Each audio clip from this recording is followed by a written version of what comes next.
Okay, so today we are going to demonstrate how to make one of these origami boxes that you could use to put your kumihimo jewelry in.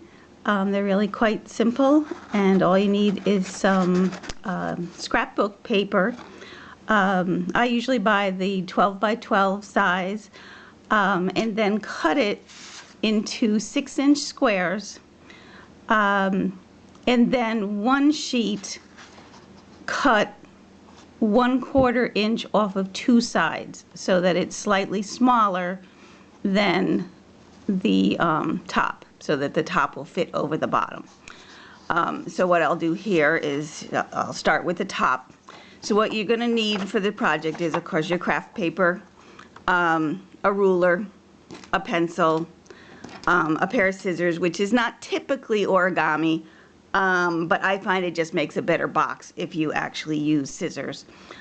So what we start by doing is flip your paper over. Take your, oops, I moved the camera. You're going to take your ruler and just place it corner to corner and make just a light mark with your pencil. And then repeat from the other corner to corner.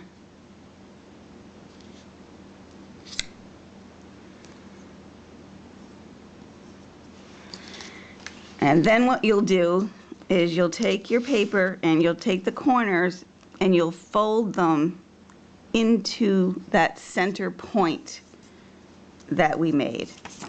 I'll lift this up so you can see. And just repeat for the other corners.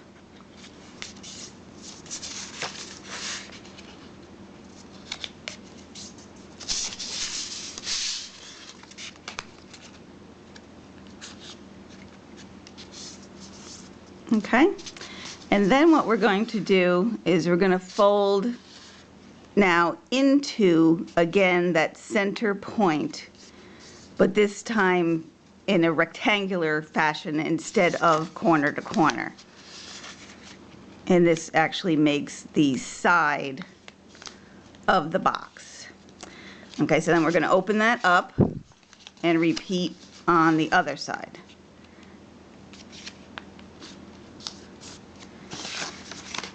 Turn it around and fold. Now this is where a typical origami would not do this step, but like I said, I find that it makes a much neater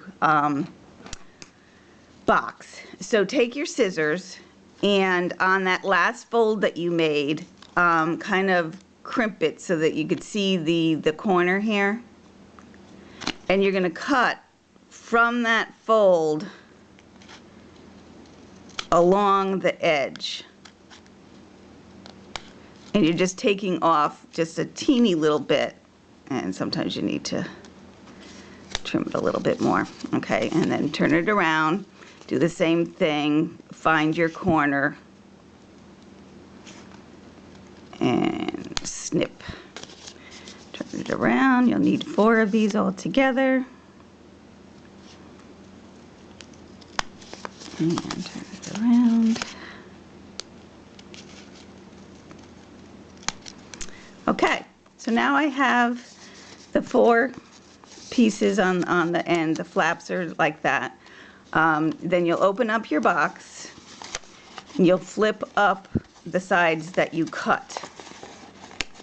And if they're still stuck, you just kind of pull it apart like that.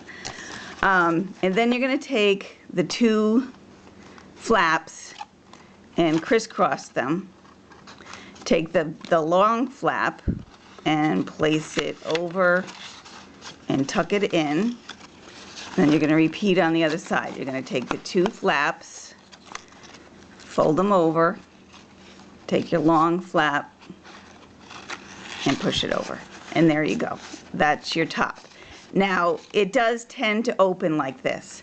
So what you can do is either put a small piece of tape in here, or you can put some, and I think I have some right here if I can get it quickly enough. I don't have it handy. Anyway, you can put some, you know, the glue that comes in the stick. You could put a little dab in there and then take your corners and press them down. And that way it holds your top. What I've done on this one is I also, you can make little labels to go on the inside of your box. And that way, you know, when the person opens it, they still see who it is that, you know, made the box. And it also works as your glue to hold your flaps in. So it's a kind of a nice little touch if you want to go that extra mile, you know, to do that. But anyway, then you would basically just repeat the same process with your smaller piece, and then your, for the sake of time, this is, you know, the smaller one that I made, and you'll see that it will just fit in here, and it makes a nice small little box. And with the wide variety of scrapbook paper that's out there, you can find something to, you know, for any season. I mean, this one happens to actually even be Christmas. It says ho, ho, ho on it. But you can also get, you know, just geometric shapes, all kinds of things. And you can also make them different sizes. A 12 by 12 sheet, like I said, you would cut that in half and then half again. So one sheet of 12-inch paper would make 2 boxes. If you wanted a bigger box, you could cut a 7-inch square out, and then that leaves you with some pieces that are 5-inch. So then you can actually make smaller boxes out of the 5-inch. I've done it 8 inches, and then you have leftover pieces that are really tiny. They're 4-inch squares, which is doable, but it's very, very tiny, but they're very cute. So anyway, like I said, enjoy making some boxes, and check back with me again for another video. Thank you.